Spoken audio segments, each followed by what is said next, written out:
आज जो मैं आपको सुना रहा हूं कहानी, शायद सुनने के बाद आपकी आंखों में आ जाएगा पानी। ये कहानी लगन, समर्पण, निष्ठा और साथ की है।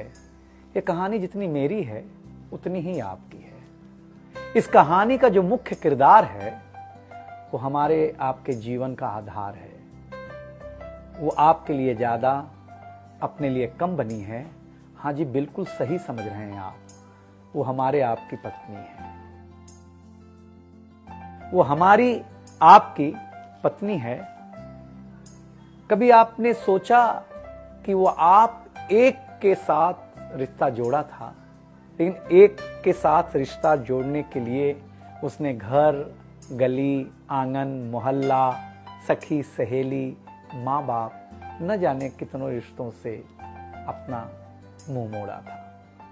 याद करिए, जब आपके साथ ब्याही थी और आपके घर आई थी तो बहू, भाभी, दुल्हन, न जाने कितने नामों के साथ बुलाई जाती थी।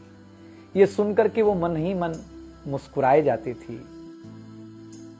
घर के सारे लोग उसी के भरोसे रहते थे।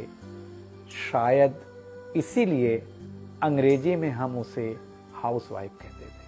कुछ ही दिनों तक उसने दुल्हन होने का आनंद जिया। फिर झाड़ू, पोछा, बर्तन, चूल्हा, चौका, इन सब ने उसको जकड़ लिया। रोज हमारे लिए नाश्ते से लेकर खाने तक कुछ खास रखना, हमारी लंबी उम्र के लिए न जाने कितने उपवास रखना। कुछ महीनों बाद किलकारी गूंजी तो सारे खौफ सजे। वो मां बनी तो हम भी बाप बने। जैसे जैसे वो उम्र की सीढ़ियां चढ़ती गई, जैसे जैसे वो उम्र की सीढ़ियां चढ़ती गई, जवाबदारियां कुछ न कुछ रोज बढ़ती गईं। एक तरफ बच्चे पे नजर, दूसरी ओर मैं ऑफिस के लिए लेट न हो जाऊं इस बात का डर।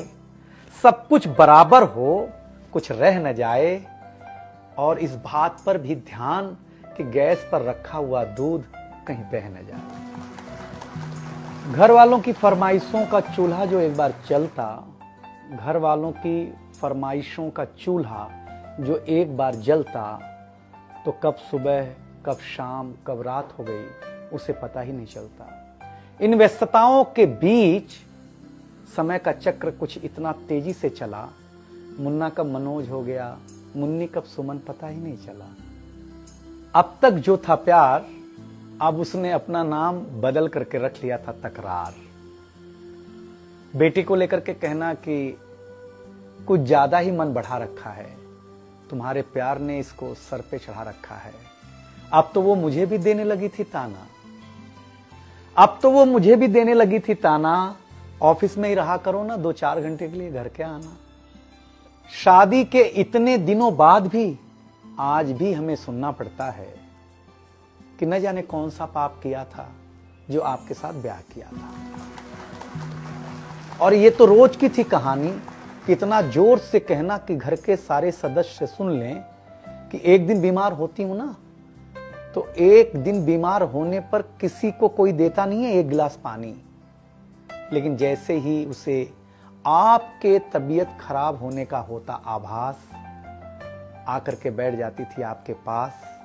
याद तो होगा ना, वो मीठी बातों के साथ माथे पर विक्स लगाना और साथ में कान में यह भी कहना कि कल सुबह अगर अच्छा ना लगे तो फिर ऑफिस मत जाना। लेकिन एक दिन समय ऐसे मोड़ पर ले आता है जहां बदल जाता है जिंदगी का ताना बाना।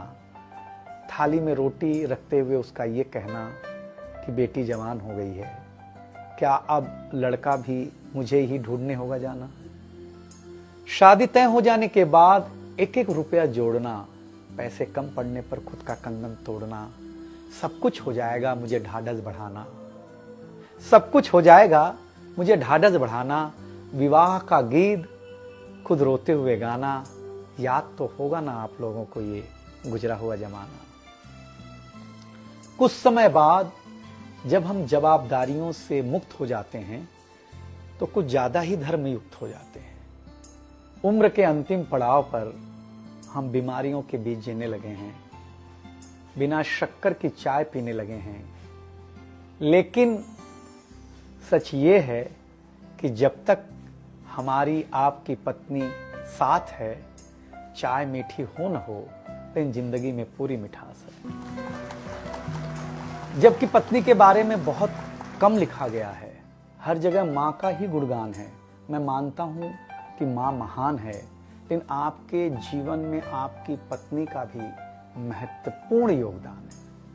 तो आपसे निवेदन इतना सा है कि आप अगर घर पर हों या घर पर जाएं तो अपनी पत्नी का हाथ हाथ में रख करके संतोषानंद जी का लिखा हुआ एक गीत गाएं कि तू धार है नदिया की, मैं तेरा किनारा हूं, तू मेरा सहारा है, मैं तेरा सहारा हूं, आंखों में समंदर है, आशाओं का पानी है, जिंदगी कुछ भी नहीं, तेरी मेरी कहानी।